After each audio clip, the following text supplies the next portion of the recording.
Um, the process is the process that requires us to be sharing and reinvesting our experiences as we move along.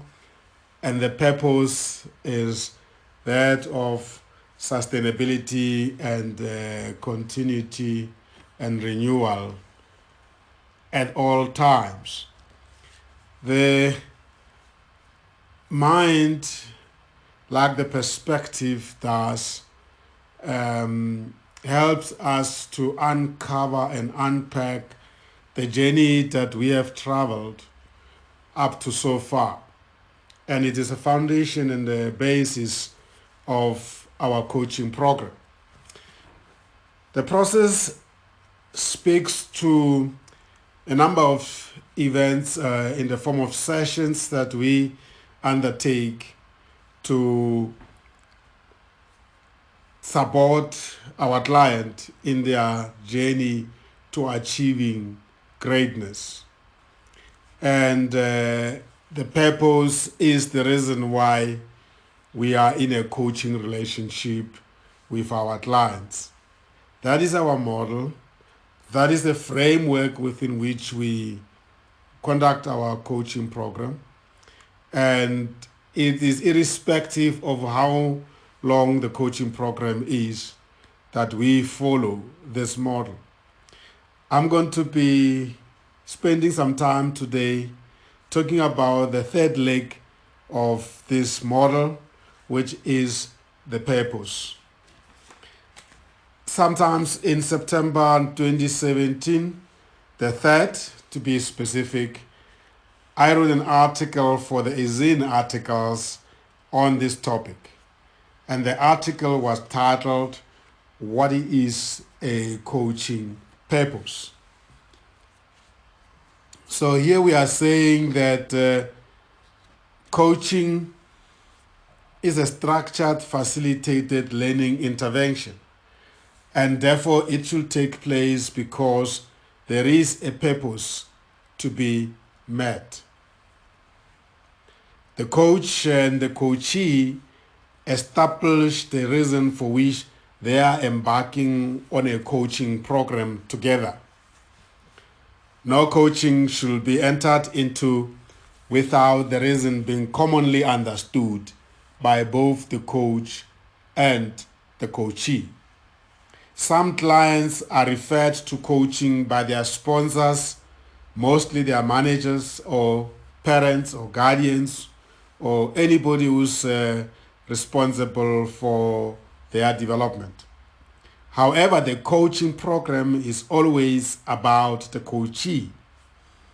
It is the coachee that must formulate the coaching theme, the goals, and the objectives.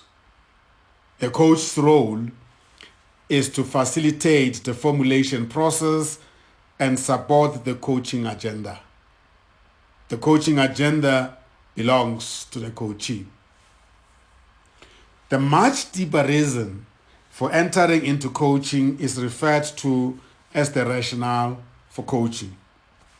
This answers the question, what are those issues, if we do not embark on, will become hindrances to the individual or the organization's development and growth?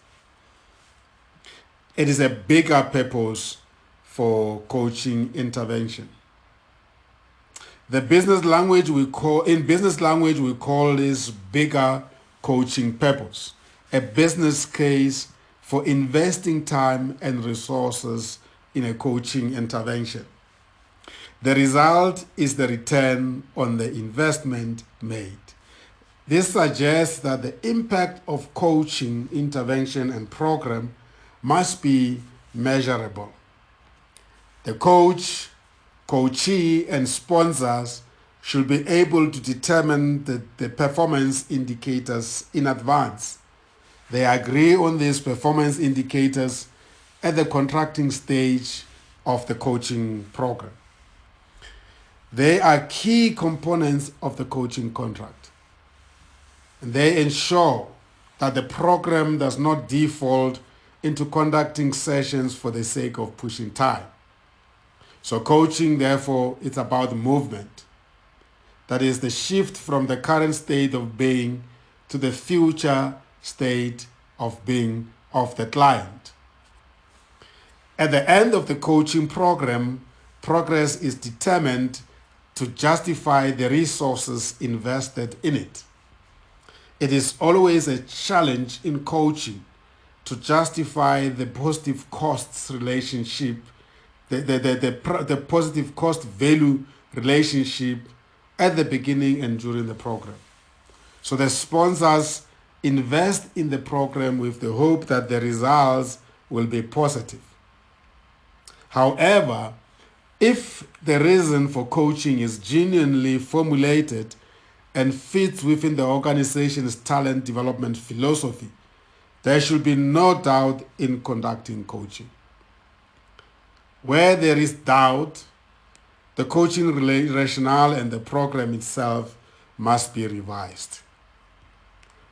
All of us are born with a purpose to realize.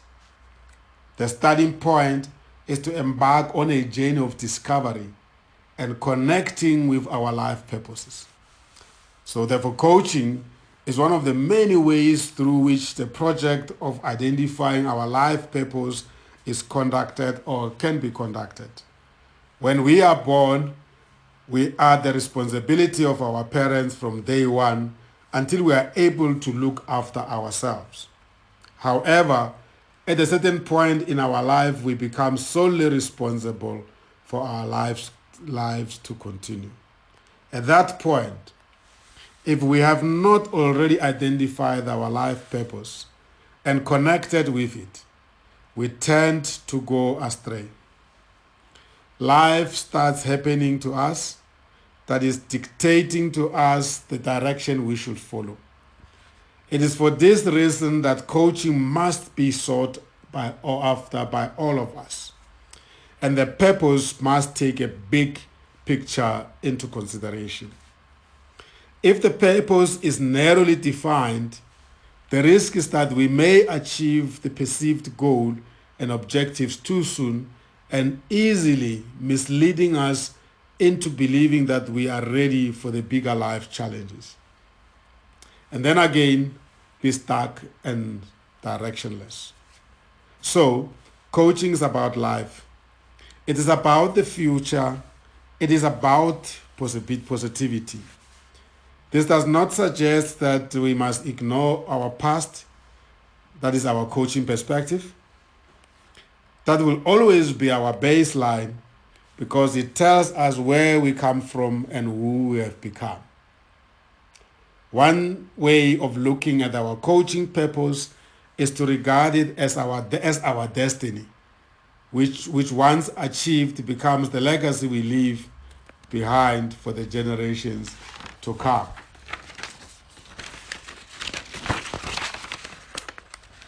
Our legacy is what we will be remembered for. What we shall have done for that is what we shall have done for our generations, future generations. It is therefore a huge lifetime investment to embark on a coaching journey. Coaching ought to be about the big picture in life. The coachee, with the assistance of the coach, formulates coaching goal and coaching objectives within the broader coaching theme. It is about advancing toward the future state of being, which can be defined by the future ambitions, achievements, ideals, dreams, and outcomes in life. This could be private and or professional in nature. So that's the few points to be taken into consideration when we go into coaching and be used to define the coaching purpose, which is basically the reason why you are embarking on a coaching journey. Now, this coaching journey requires a solid relationship between the coach and the client. This relationship does not happen on its own. It requires intention by both coach and the client. It requires hard work, dedication, and cultivating. So, as stated, coaching is about a shift. It's about a transformation and a change from the current state of being to the ideal future state of being of the client. This suggests that the client must go through stages of change to achieve his or her destiny. For the relationship between the coach and the client to be successful, there are certain conditions that must be met.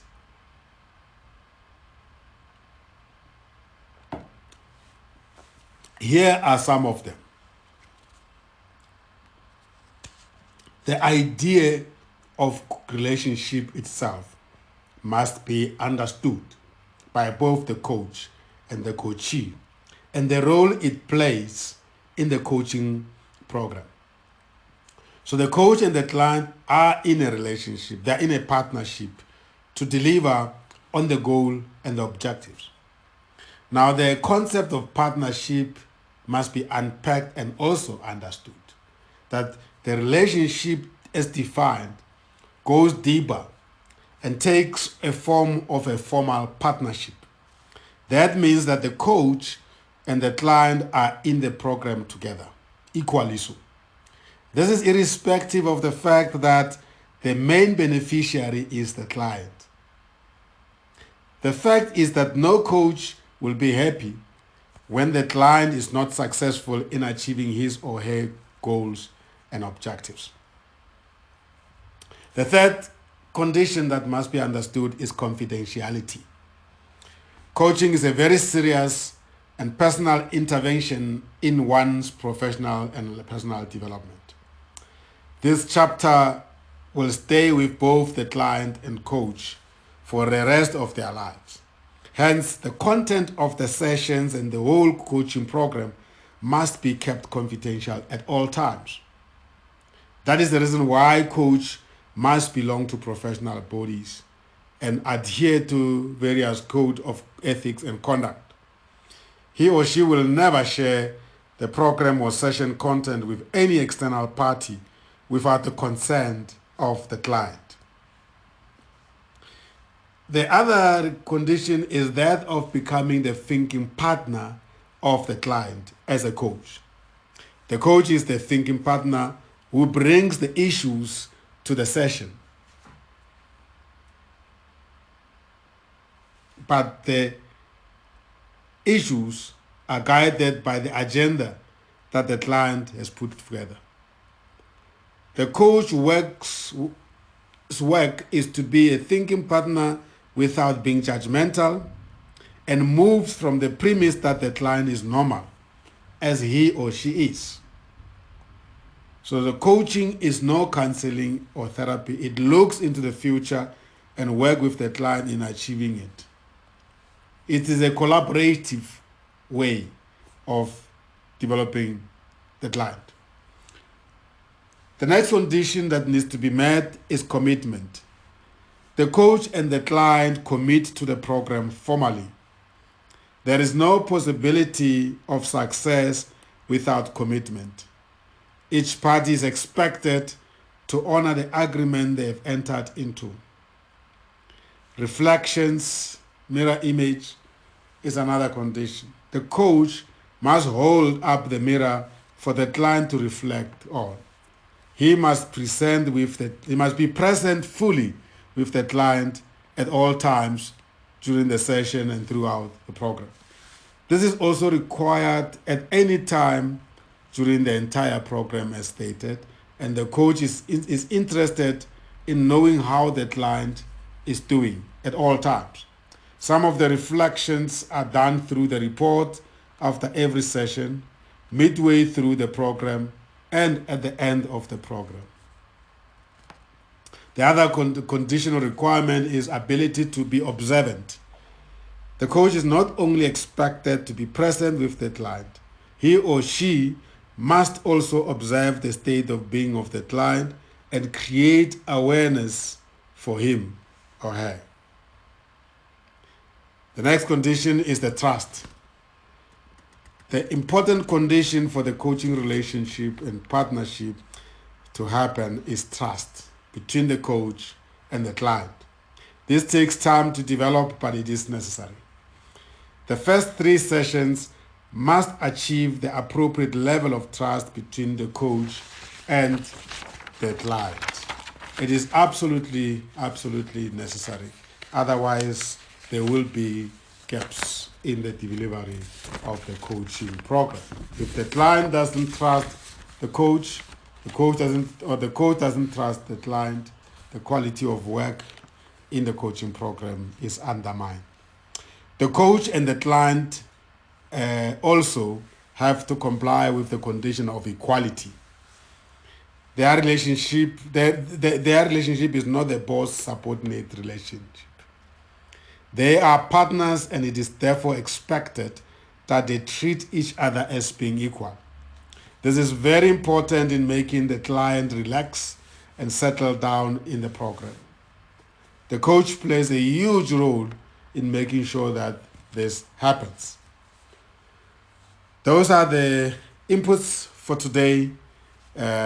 We looked at the coaching model, the mind, the journey, the destiny. We apply our mind. And then I looked at what the coaching purpose is as one of the pillars of the coaching model, that there has to be a reason why we are having a coaching relationship. And lastly, I looked at the requirements for successful coaching relationship, where I touched on the understanding of the concept of relationship itself, the concept of partnership, understanding the fact that as a coach and a client, we are in a partnership of equals. I also mentioned that the confidentiality must be guaranteed for a very good coaching relationship to take place. And the fact that we as coach and a client, we are the thinking partners, and we need to have a commitment to the relationship that we have and to the program itself. The other condition is that the coach must keep in mind that he is there or she is there to be holding a mirror for the reflection for the coach's reflection, and every now and then put the mirror in front whenever they try and move away from the reality that is facing them. The coach also needs to meet the condition of being a strong observant, being strongly observant, and see the things that are hidden and bring them up to the surface for the client's awareness to be enhanced.